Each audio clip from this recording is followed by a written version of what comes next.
Alright guys, today I'm going to be showing you my recommended build for the Ex-Cerberus Adept. I'll start off by showing the smash ability. I put my first, in rank 4, I put the point to 30% extra damage. Also over here, I increase the force and damage by an additional 40%. And over here, increase effectiveness against armor and barriers by 75%. And if you look at the stats, 1000 damage is really high.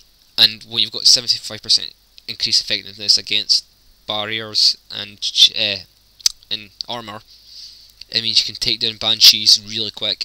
Also atlases and Geth primes when they don't have their shields on, and brutes as well. Brutes are extremely easy, you don't have to worry too much about them, but really effective against banshees. I recommend, with this build, I recommend taking on the reapers, because I found it much easier. For lash, I've went for 30%, then an extra 100% damage again, but over time. That means when you pull them and they're way behind you, you don't have to worry too much about them getting back up and shooting you, because they'll probably die over time.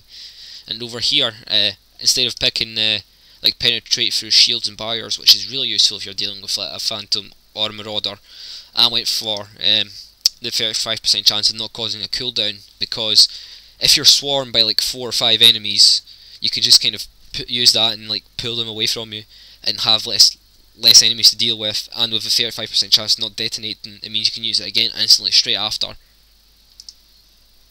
For the Phoenix training, I put in rank 4, I put increased power damage and force bonuses by 10%, and increase the weight capacity bonus by 20, because that way it means the cooldowns are a lot quicker and the lash and smash is a lot more powerful. Here, increase the damage and force again for a more powerful lash and smash.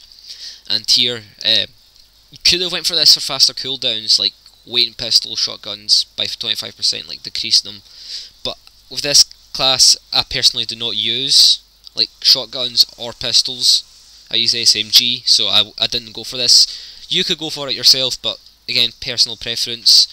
And here, increase weapon damage bonus by 10%, because the SMG fires really fast, and if it fires fast, then it's an extra 10% damage. It's going to do a lot more damage. And in fitness, in rank 4, I just went for the standard boost of 15% for health and shields, faster recharge by 15%, and then 25% health and shields. This is because I don't really use the melee. I use the melee to knock back the enemies, but I don't really use it to deal damage that much. When I show you the gameplay, you'll see, and I won't hardly ever use it. And also, I tend to roll about, take cover, duck out of fire, so the recharge delay by 15% really helps when I'm in cover, so it means I'll get my health back a lot quicker. Well, my shield's back actually. And then for the weapon, I went for the SMG, as I said earlier on. I went for the M9 Tempest, and I put a caliber on it for 15% extra damage. Here, it's a tiny increase, you won't notice it, but it does make a lot of a difference, hell of a lot. And here you could go for the magazine upgrade or the heat sink, but I'd recommend the heat sink because it's a 45% chance of not using a roundup, which is really useful when you're sitting there, a lot of enemies, and you're trying to shoot them all down. I mean, you could use your abilities, but they're too far away, or they've got shields on, so you can't lash them, so you have to use your SMG. And when you've got 50 bullets in a chamber, and you've got a 45% chance of not using them, that kind of bumps it up to 75 bullets as well. And if you're really lucky, one of those people extremely lucky, then infinite bullets. But that's highly unlikely. But unless you're some kind of god luck or something. But you know what I mean.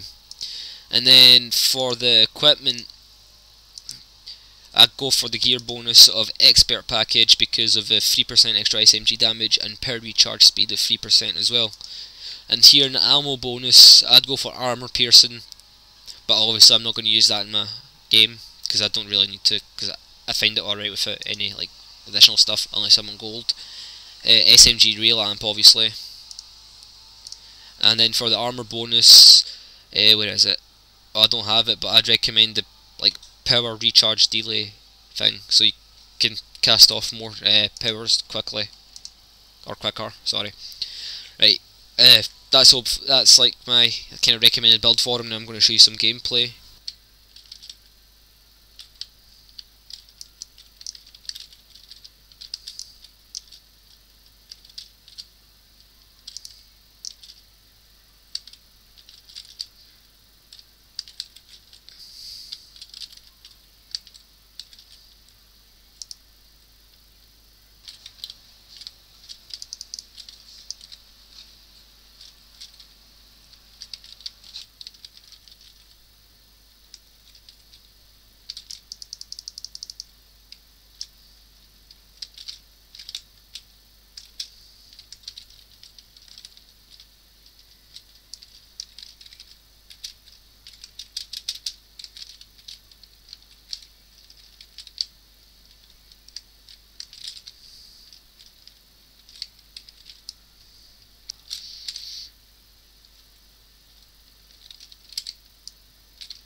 Alright guys, so you just saw some of the gameplay there, and you'll notice I was using Smash ability, and halfway through I was doing a heavy melee.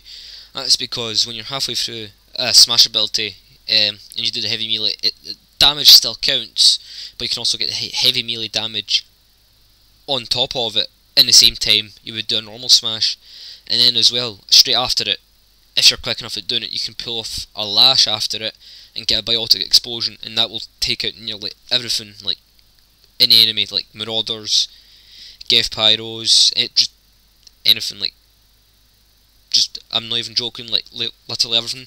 And as well, you might have seen, like when it was a group of enemies, I was using the lash ability to pull some of them away so they wouldn't have as an effective like group power against like single like targets. Like sometimes one of our allies would be stand by themselves and there'd be a whole group of them, you know, pinning them down.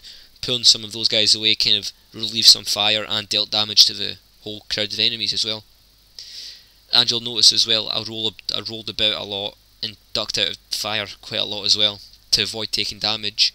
And I do that while my cooldowns are on. I mean, the cooldowns aren't that much, but still while they're on I duck in and out of damage and try and avoid being hit as much as I can so I can effectively deal damage straight after it. Well, that was the tactics and my recommended build for the Ex-Cerberus Adept. Hope you guys got some useful information out of it. Thanks for watching. If you want, you can subscribe and leave a like. You don't have to, but you know, if you're feeling nice, go for it. Cheers for watching.